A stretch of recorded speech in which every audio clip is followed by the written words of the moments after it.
Good afternoon, everyone. Welcome back to my channel. This is some great, delicious content. Uh, I would say call me the doctor of content, the doctor of dividend investing. No, I'm just playing. But what brings you here today is that I'm going to speak on how to invest in a recession in 2023 to survive and to gain wealth. So all I was going to say start first is that really a couple questions. Are we in a recession? Uh, what is a recession? And how do you know that we are in a recession? And most importantly, what do you do and how can you take steps to gain wealth and not be poor and not struggle in 2023 and going forward? We're going to answer all those questions because I know everybody's freaking out, grabbing their hair like, "Oh my God, what are we in a recession? Oh my God, is anything bad going on in the United States? Are we going to make it?" Don't worry about it. Just calm down. Everything is really fine. Go through a couple articles. I'm going to go through several investments that I recommend for you to invest into on your journey while you combat this recession and lay low to survive. So let's go forward. In this article, are we in a recession? So the economy sputtered in 2022, but it's been very resilient. So I know the question is, how do you know if you're in a recession or not? They detect that, well, in order to know that you are in a recession, basically you have to have 2 quarters of negative GDP.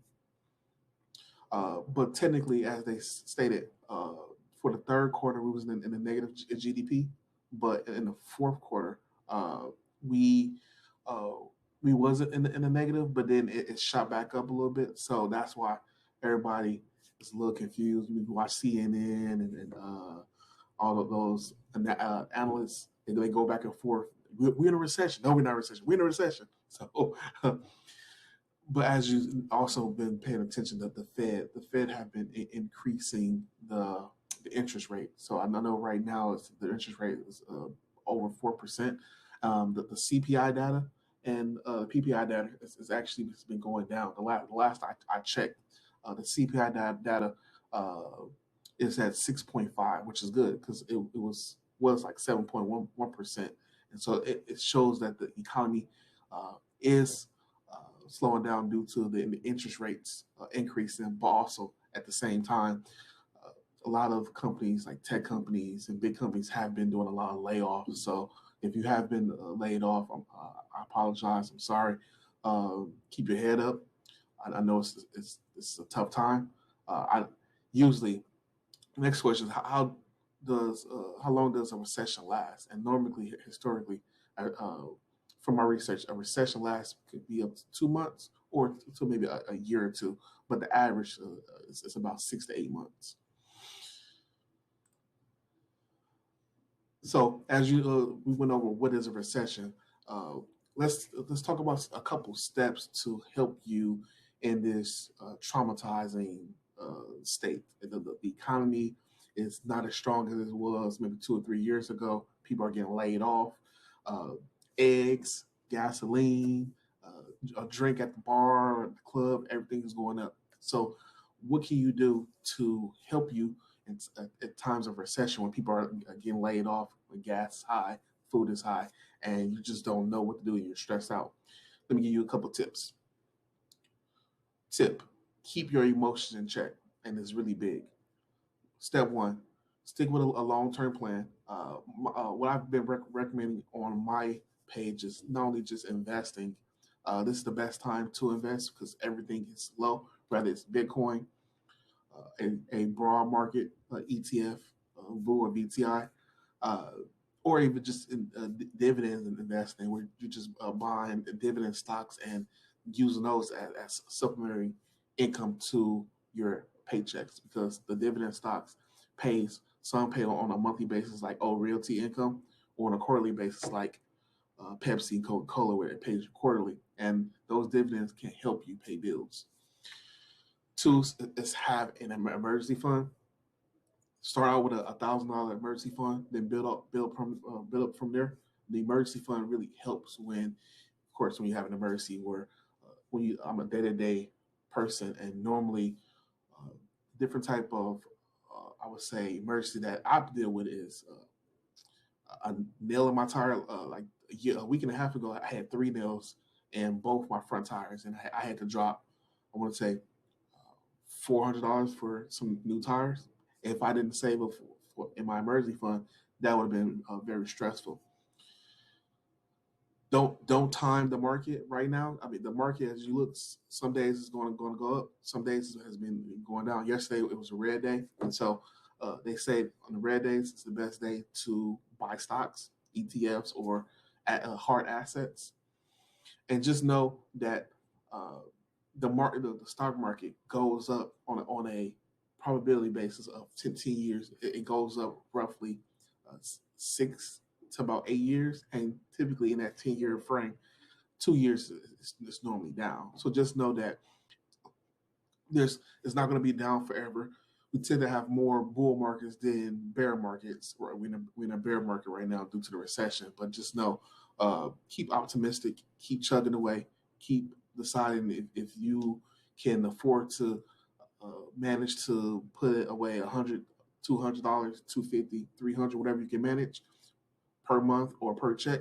Just stick with that game plan, whether it's in ETFs, index funds, or dividend stocks. Keep chugging away. And lastly, it says get a smart advisor. But if you believe in yourself and you have a solid long-term plan, stick with it.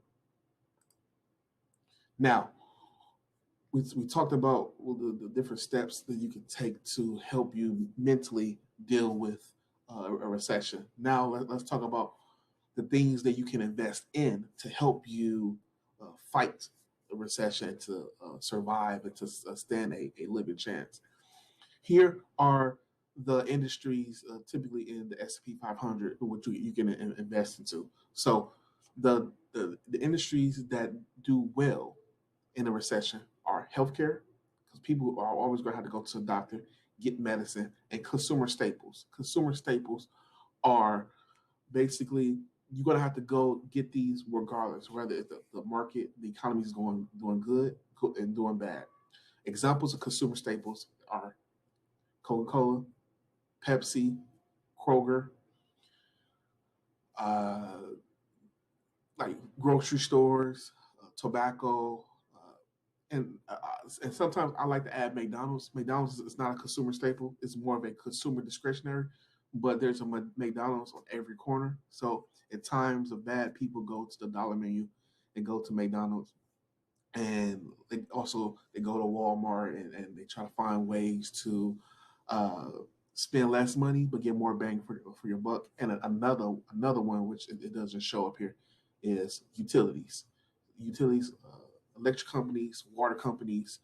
You're gonna have to pay your water bill and your electric bill regardless, and those companies tend to do well in a recession. So again, healthcare companies, consumer staples, companies where you have to eat, you have to drink, go to the grocery store, uh, tobacco, etc. Those are consumer staples because you're going to consume them regardless. You have to buy toilet tissue and things to clean up your house regardless, and utilities because you're going to have to heat up your house and deal with functioning drinking water regardless. So those are the different companies to invest into. And then in the next screen, it's going to show you a chart.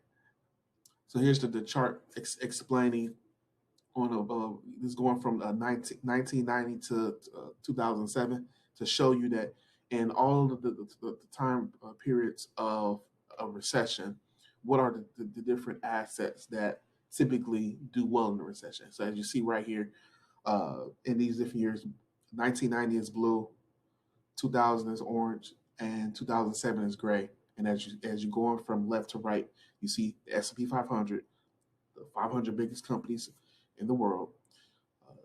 In 1990, it was up, but then in 2000, 2007, it was down 19% and 41%. But here, look, in 2000, 2007 for utilities, it was up in 1990, and it was up in 2000. It was down 33%, but compared to the S&P 500, I mean, I'll take down negative 33 to negative 41. Healthcare, you see, your best bet because you're going to have to go to the doctor regardless. People need to get their medicine for their blood pressure. People need to get their medicine for all types of things. And then as you see consumer staples, you're going to have to buy toilet tissue, toothpaste, food, go to the grocery store. People drink their Coca-Colas and their Pepsi and buy their Frito-Lays. So you're going to have to buy your consumer staples regardless because you use these to live on, and then everything else is just relative. So I just wanted to show you this graph to show you the different assets that you can invest into to survive a recession and to make money and get rich. Let's get rich, baby. Let's get rich. So, yeah. Next, I'm going to show you guys the different stocks because you know I'm infamous for putting you on. Your boy's gonna put you on. Call me your wingman, and I'm your wingman because in my videos, not only do I give you the recipes to how to show you how to invest and show you where to go, but I'm going to also give you suggestions of stocks that's affordable that you probably haven't thought about but can help you because I'm your wingman. So first stock, Coca-Cola. Everyone is very familiar with Coca-Cola. We drink it. It's my favorite.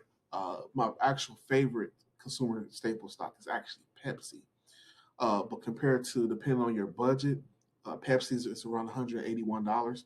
The next runner-up is Coca-Cola. Coca-Cola is $61, and you can purchase this.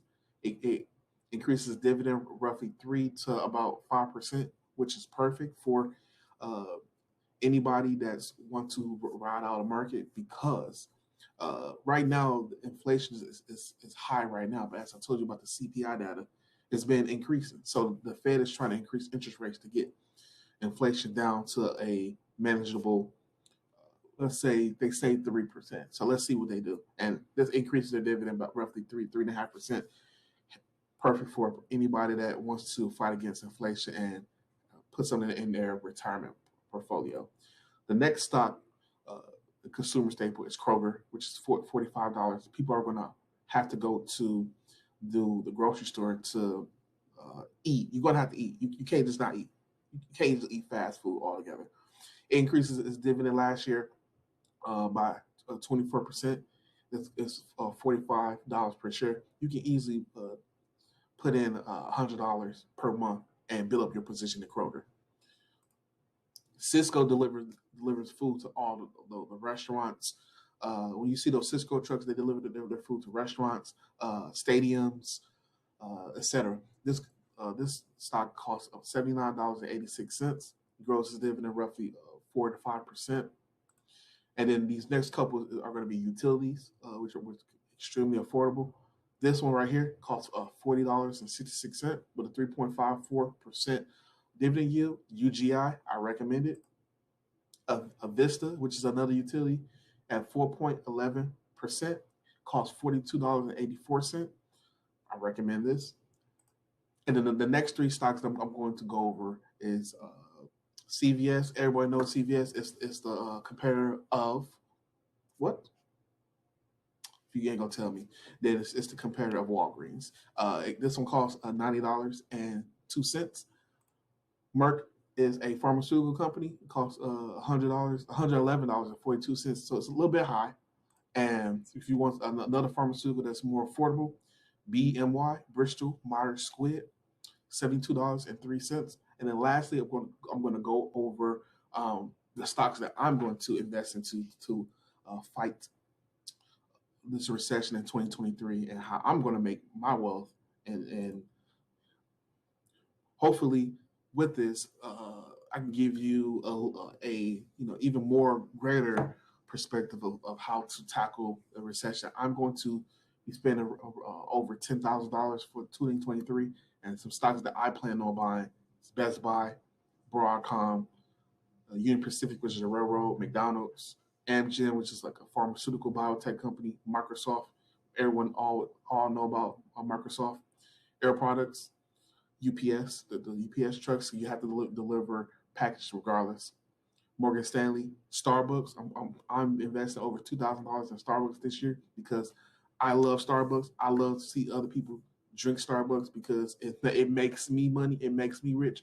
Buy those $6 uh, venti and frappies and tall grande, all that. Don't even know the verbiage, but buy that because it pays me the dividend and I love it. And then lastly, Enbridge and Accenture. And this is how I'm going to invest my money to fight against this recession and ultimately make wealth while the market is down. So hopefully you learned a lot regarding this video. Like and subscribe to my channel. Hope you enjoyed it. I'm going to produce some more content. Choose this video if you want to learn more about investing. I'm going to create another video later on today. And then also press the button to like and subscribe, or you can press that button and then, hey, come look at more content with the Dividend Wingman. All right.